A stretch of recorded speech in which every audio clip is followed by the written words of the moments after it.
My name is Elena Thompson, and I'm about to destroy my husband's life in front of everyone he respects. But let me start with the moment that changed everything. The boardroom doors swung open with a dramatic flourish that only Marcus could manage. He strutted in like he owned the world, which, in his mind, he probably did.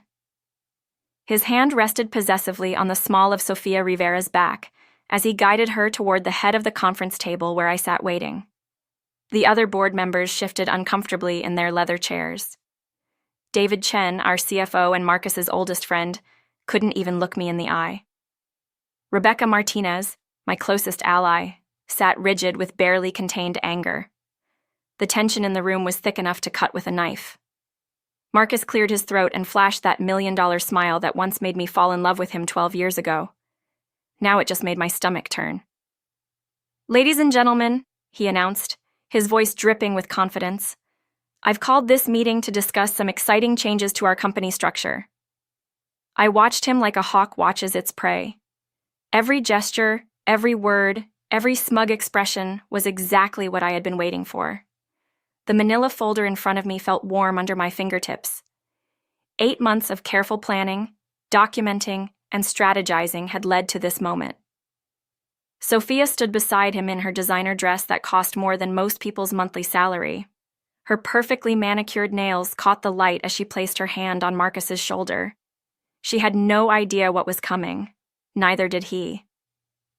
"As you all know," Marcus continued, his chest puffing out with pride, "Sophia has been an incredible addition to our team.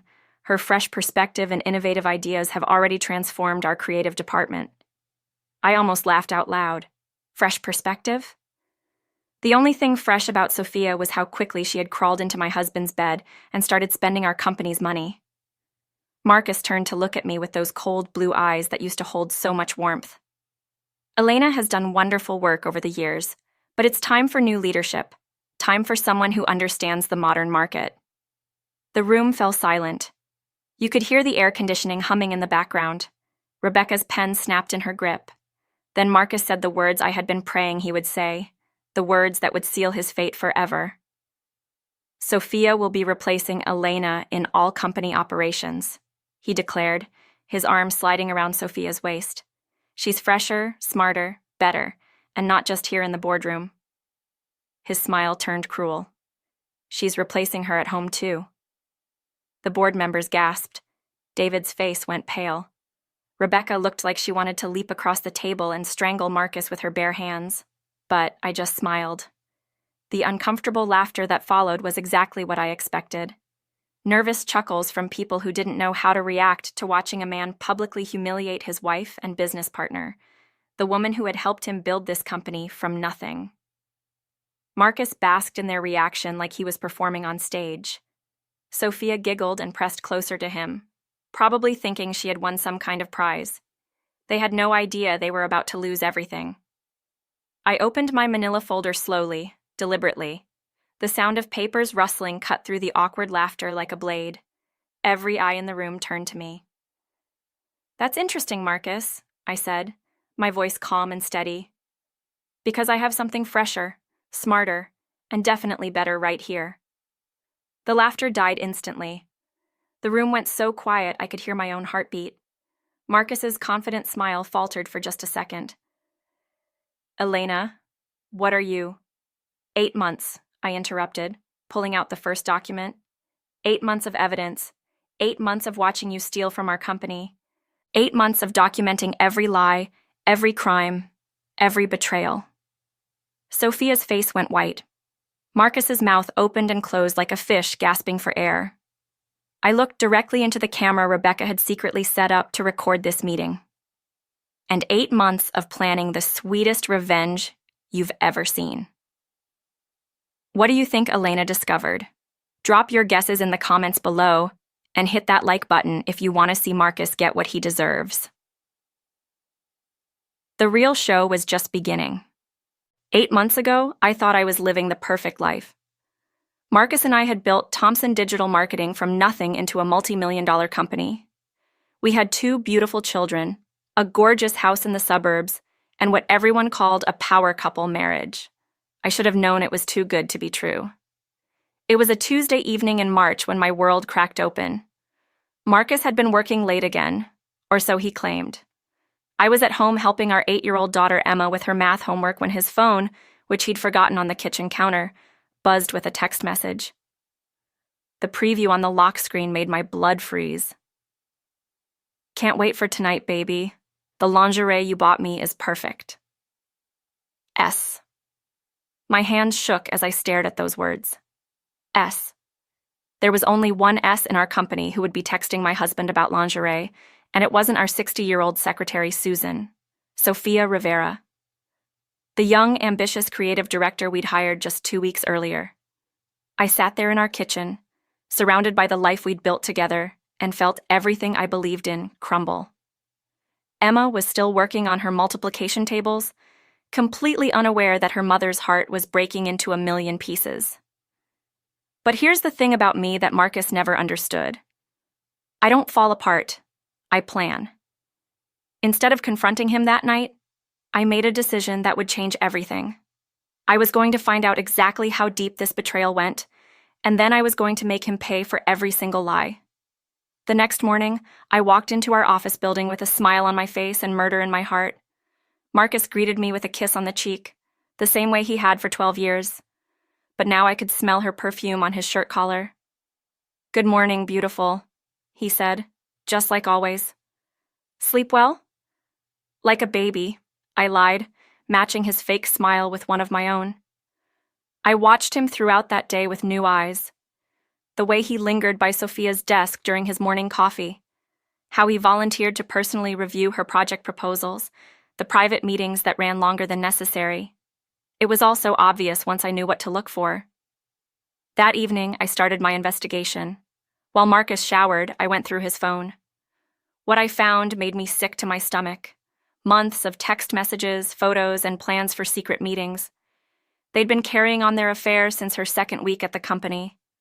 But the texts revealed something even worse than adultery. They were talking about money, company money.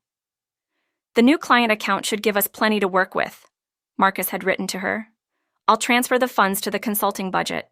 No one checks those receipts carefully." My husband wasn't just cheating on me. He was stealing from our company to fund his affair. I screenshot everything and saved it to a secure cloud account. Then I carefully put his phone back exactly where he'd left it. Over the next few weeks, I played the role of the oblivious wife perfectly. I smiled when Marcus complimented Sophia's work and meetings. I nodded when he explained his late nights as important client calls. I even suggested we invite the whole team, including Sophia, to our anniversary party. But behind the scenes, I was building a case that would destroy him. I started paying attention to every financial detail of our company, every expense report, every client payment, every budget allocation. What I discovered made my stomach turn. Marcus had been systematically stealing from Thomson Digital for months, funneling money through fake consulting contracts and inflated expense reports. The worst part? He was using our company's money to buy gifts for his mistress, the same company I had helped build from nothing, the same company that supported our children's future. I began documenting everything: photos of receipts, copies of bank statements, recordings of suspicious phone calls. I created a detailed timeline of every theft, every lie, every betrayal. Marcus thought he was so clever, but he had no idea he was married to someone who understood every aspect of our business better than he did. By the end of that first month, I had enough evidence to send him to prison. But prison wasn't enough. I wanted him to lose everything, just like he was planning to make me lose everything. I wanted revenge that would be absolutely perfect. 2 months into my investigation, I realized I couldn't do this alone. I needed allies, and I knew exactly who to trust. David Chen had been Marcus's business partner since we started the company, but he was also a man of integrity. I'd watched him grow increasingly uncomfortable with Marcus's recent behavior, especially his obvious favoritism toward Sophia. I found my opportunity on a Thursday morning when Marcus was out of the office for what he claimed was a client meeting. I knew better. His calendar showed a 2-hour gap, and Sophia had mysteriously called in sick that same morning. "David," I said, knocking on his office door, "do you have a minute?" He looked up from his computer, his expression troubled. "Of course, Elena. Come in. I closed the door behind me and took a deep breath. I need to show you something, and I need you to promise me you'll keep an open mind. David's eyebrows furrowed. What's going on? I pulled out my tablet and showed him the financial records I'd been analyzing. Look at these expense reports from the past 6 months. Notice anything unusual? His eyes scanned the numbers, and I watched his expression change from confusion to concern to outright anger. These consulting fees? Elena, these companies don't exist. I've never heard of half of these vendors. That's because Marcus created them, I said quietly. He's been stealing from our company, David, systematically, for months. David's face went pale. How much? So far, nearly $200,000. He sat back in his chair like I'd punched him in the stomach. Why would he? Elena, this could destroy everything we've built. It gets worse, I said, showing him the text messages between Marcus and Sophia. He's using our money to fund an affair. David read the messages in silence, his jaw clenching tighter with each word. When he finished, he looked up at me with a mixture of rage and heartbreak. How long have you known? He asked. 2 months. I've been documenting everything. What do you need from me? That was David. Straight to the point, ready to do what was right. Access to the financial systems Marcus thinks I can't see. And your help in protecting our legitimate assets. David nodded grimly. You have it. My next recruit was Rebecca Martinez. As head of operations, she had access to personnel files, security footage, and employee communications. More importantly, she despised injustice in any form. I approached her the following week during our usual lunch meeting. Rebecca and I had been friends since college, and she'd been my strongest supporter when Marcus started pushing me out of important decisions. Rebecca, I said, stirring my salad absently, what would you do if you discovered someone was stealing from the company? She looked up sharply. I'd make sure they never worked anywhere again. Why? I told her everything. The affair, the embezzlement, Marcus's plan to push me out of the company I'd helped build. Rebecca's face grew darker with every detail. That bastard, she whispered when I finished. Elena, we have to stop him. We are going to stop him, I said. But I need your help. Rebecca's smile was fierce. What do you need? Security footage from the office after hours, email logs, and I need you to keep track of every time Sophia leaves early or calls in sick. Done. What else? I need you to help me transfer our most valuable client relationships to secure accounts. Quietly. If Marcus tries to steal the company, I want to make sure our best clients come with me. Over the next month, my team of 3 worked like a well-oiled machine. David provided financial records that showed the full scope of Marcus's theft. Rebecca documented every suspicious meeting, every unexplained absence, every violation of company policy. But the most valuable intelligence came from an unexpected source. I discovered that Sophia had been careless with her computer security. She'd saved Marcus's financial information, including bank account numbers and passwords, on her work laptop. Even worse, she'd been taking photos of confidential client files and storing them in her personal cloud account. The woman wasn't just sleeping with my husband, she was planning to steal our trade secrets. As I sat in my home office late one night, reviewing all the evidence we'd gathered, I felt a cold satisfaction settle over me. Marcus thought he was playing chess while I was playing checkers. He had no idea I was about to flip the entire board. By month 4, Marcus had grown so confident in his deception that he barely tried to hide it anymore. He would disappear for hours with Sophia, claiming they were brainstorming creative campaigns. He started wearing expensive new clothes and cologne that I definitely hadn't bought him. Most telling of all, he began treating me like a stranger in my own company. But his arrogance was exactly what I needed. During a staff meeting in late June, Marcus announced that he was restructuring the company's leadership roles. We need fresh blood in management, he declared, not even looking at me. People who understand where the market is heading. I sat quietly, taking notes like the dutiful wife everyone expected me to be. But inside, I was recording every word on the app Rebecca had installed on my phone. After the meeting, I overheard Marcus and Sophia talking in his office. The door was slightly open, and their voices carried clearly into the hallway. When are you going to tell her? Sophia asked, her voice sweet and manipulative. "Soon," Marcus replied. "I'm meeting with the lawyers next week to discuss the divorce papers. Once I have control of the company assets, Elena won't have any choice but to accept whatever settlement I offer. And then we can be together officially? Baby, we'll have everything. The company, the house, the money. Elena will be lucky if she gets enough to rent a small apartment." I pressed myself against the wall, my heart pounding with rage and satisfaction. He was giving me everything I needed to destroy him. That evening, I made a decision that would seal Marcus's fate forever. I was going to let him think he was winning. I started playing the role of the defeated wife. I stopped asking questions about his late nights. I didn't comment when he came home smelling like Sophia's perfume. I even began making small comments about feeling overwhelmed by the business responsibilities. "Maybe you're right," I said one morning over breakfast, making my voice sound tired and uncertain. "Maybe I should step back from the day-to-day operations, focus more on the kids." Marcus's eyes lit up like Christmas morning.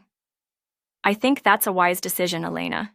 You've been working so hard for so many years. You deserve a break." What he didn't know was that I was using his overconfidence against him. Every time he excluded me from a meeting, I had Rebecca record what was discussed. When he moved money through his fake consulting accounts, David tracked every transaction. When he took Sophia on expensive business trips, I documented every receipt and every lie. But the most damaging evidence came from Sophia herself. I discovered that she had been keeping a detailed diary on her laptop, documenting her relationship with Marcus and her plans for the future. Rebecca had gained access to it through the company's IT monitoring system, and what we found was pure gold. Sophia had written about Marcus's promises to leave me, his plans to steal the company, and most importantly, her own scheme to sell our client information to competitors once she gained access to our systems. "Marcus is so easy to manipulate," she had written in one entry. "He thinks he's using me, but I'm the one getting everything I want. Once I have access to all the client files, I can sell them to Richardson Associates for enough money to start my own agency. Marcus will never see it coming." I printed every page of that diary and added it to my growing file of evidence. The final piece of my trap came together when Marcus made his biggest mistake yet. He started bringing Sophia to client meetings that should have included me, introducing her as his business partner, and gradually erasing my role in the company we'd built together. Our biggest client, Harrison Industries, called me directly after one of these meetings. "Elena," Mr. Harrison said, his voice concerned, "I'm confused about the changes at your company.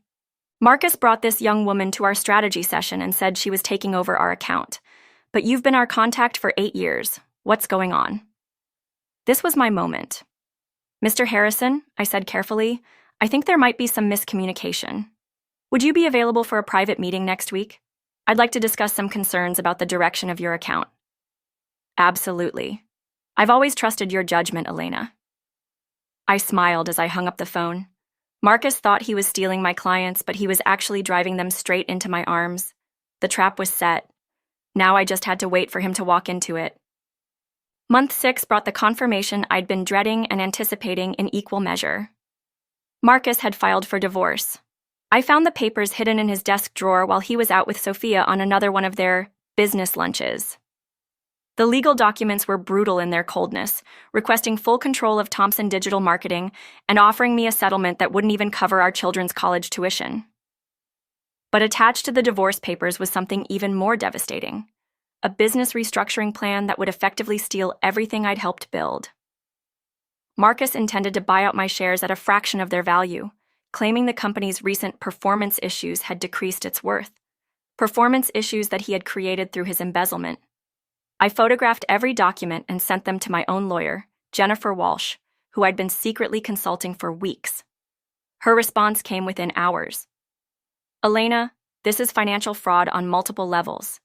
He's trying to steal your half of the company while simultaneously devaluing it through his own criminal actions. We can destroy him in court." But I didn't want to destroy him in court. I wanted to destroy him in front of everyone who mattered to him. That night, I sat Marcus down for what he thought would be an easy conversation. "I found the papers," I said quietly, placing the divorce documents on our kitchen table.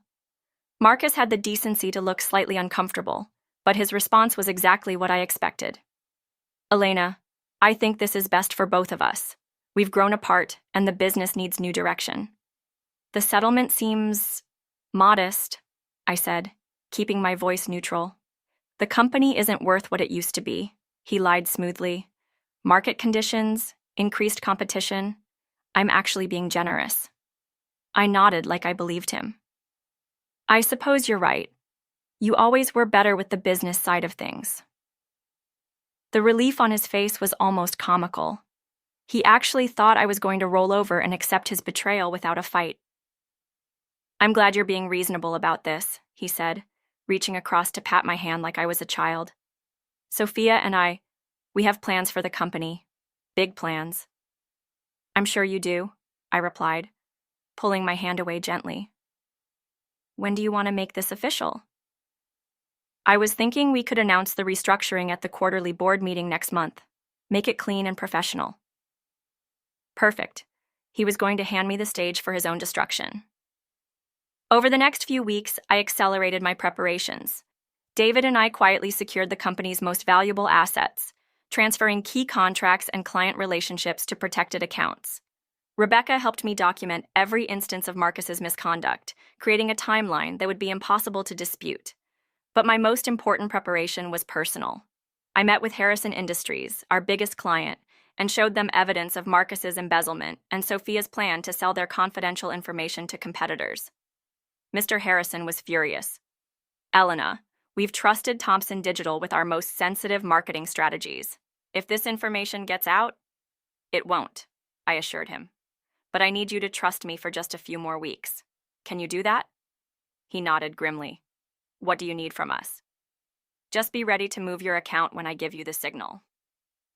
I had similar conversations with 3 other major clients.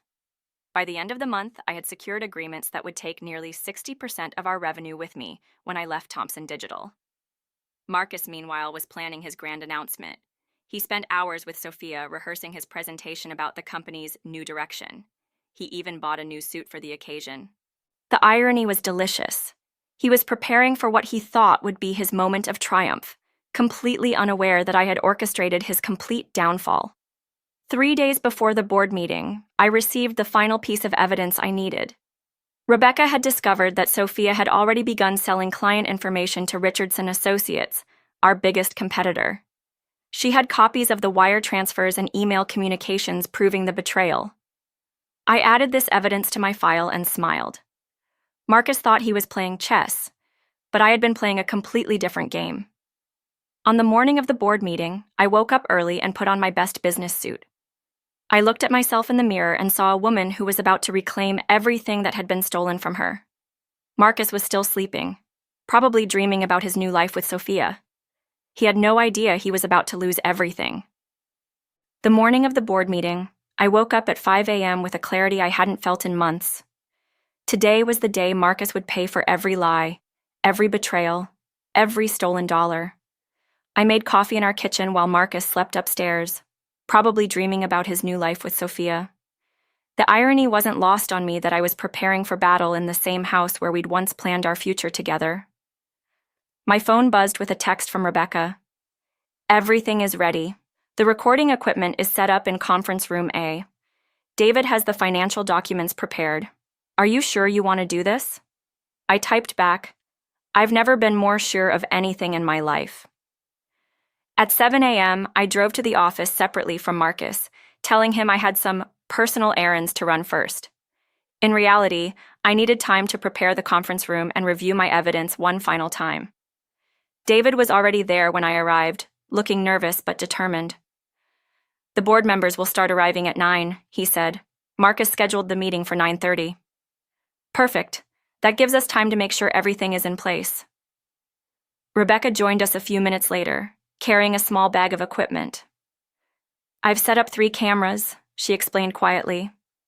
One focused on the head of the table where Marcus will be standing, one on the board members' reactions, and one on you. Everything will be recorded in high definition. And the audio? Crystal clear. I tested it this morning. I opened my manila folder and spread the contents across the table. 8 months of evidence, meticulously organized and documented. Bank statements showing Marcus's theft. Screenshots of his text messages with Sophia. Copies of Sophia's diary detailing her plan to sell our client information. Financial records proving the embezzlement. And the crown jewel. A recording of Marcus and Sophia discussing their plan to steal the company and leave me with nothing. "Elena," David said softly, "are you absolutely certain about this? Once you present this evidence, there's no going back. Marcus will be finished." I looked at my business partner and friend, this man who had watched Marcus destroy everything we'd built together. David, he made his choice when he decided to steal from us, when he decided to betray not just me, but everyone who trusted him. At 8:30, the board members began arriving. Thomas Richardson, our lead investor, Sarah Kim, our legal advisor, Michael Torres, our marketing consultant, Patricia Wells, our financial oversight specialist. Each of them greeted me warmly, having no idea they were about to witness the most dramatic board meeting in Thomson Digital's history. Marcus arrived at exactly 9:15, strutting through the office like he owned the world. He wore his new charcoal gray suit and a red tie that Sophia had probably picked out for him. She followed close behind, dressed in a designer outfit that cost more than most people's monthly salary. "Good morning, everyone," Marcus announced as he entered the conference room. "Thank you all for being here today. We have some exciting announcements to make." I watched him work the room, shaking hands and making small talk with the board members. He was in his element, confident and charismatic. The man I had once fallen in love with was still there, buried under layers of greed and arrogance. Sophia positioned herself near the presentation screen, her laptop ready with whatever slides Marcus had prepared. She kept glancing at me with barely concealed smugness, probably thinking about how she was about to watch me get humiliated in front of everyone. "Shall we begin?" Marcus asked, taking his position at the head of the table. I sat in my usual spot, my manila folder closed in front of me, my hands folded calmly in my lap. To everyone else, I probably looked like a woman resigned to her fate. Only Rebecca and David knew the truth. Marcus cleared his throat and began his presentation. "Ladies and gentlemen, Thomson Digital Marketing has reached a crossroads. We need bold new leadership to take us into the future." I listened to him speak, watched him gesture confidently, observed Sophia's satisfied smile. They had no idea that every word Marcus spoke was being recorded, that every gesture was being captured on camera. They had no idea that in just a few minutes their entire world would collapse. I touched the edge of my manila folder and smiled. The calm before the storm was about to end. Marcus's voice filled the conference room with false confidence as he continued his presentation. "Thomson Digital needs leadership that understands the modern marketplace. Leadership that isn't stuck in outdated thinking." He gestured toward me dismissively. "Elena has done admirable work over the years, but it's time for fresh perspectives. Time for innovation." The board members shifted uncomfortably. They could sense something was wrong, but they had no idea what was coming. That's why I'm pleased to announce that Sofia Rivera will be taking over Elena's responsibilities, both here and in my personal life. Marcus's smile was cruel as he delivered the line that sealed his fate. "She's fresher, smarter, better." The uncomfortable laughter that followed was exactly what I had been waiting for. I opened my manila folder slowly, deliberately, and the sound cut through their nervous chuckles like a blade. "That's fascinating, Marcus," I said, my voice calm and steady, "because I have something that's definitely fresher, smarter, and better right here." I stood up and walked to the presentation screen, connecting my laptop with practiced ease.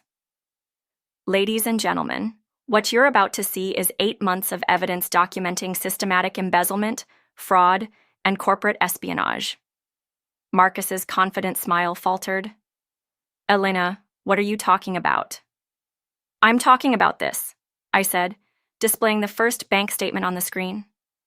$237,000 stolen from Thomson Digital through fake consulting contracts. The board members gasped. Patricia Wells, our financial oversight specialist, leaned forward in shock. "Those are company funds." "Indeed they are," I continued, clicking to the next slide. "Funds that Marcus used to finance his affair with Sophia. Expensive dinners, luxury hotel rooms, designer gifts, and even a secret apartment downtown. Sophia's face went white. She grabbed Marcus's arm, but he shook her off, his eyes fixed on the screen in horror. But wait, there's more, I said, enjoying every second of their panic. Sophia, would you like to explain to the board why you've been photographing confidential client files and storing them in your personal cloud account? I displayed screenshots of Sophia's laptop files, showing dozens of stolen documents. Or perhaps you'd like to discuss the $40,000 payment you received from Richardson Associates last week for selling them our client strategies? That's not... I never... Sophia stammered, but her guilt was written all over her face. Thomas Richardson, our lead investor, stood up angrily. You sold our proprietary information to our biggest competitor? It gets better, I said, clicking to display Sophia's diary entries.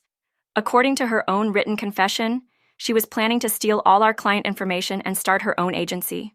Marcus was just a stepping stone to her real goal. Marcus turned to stare at Sophia in shock. You were going to leave me? Baby, I can explain.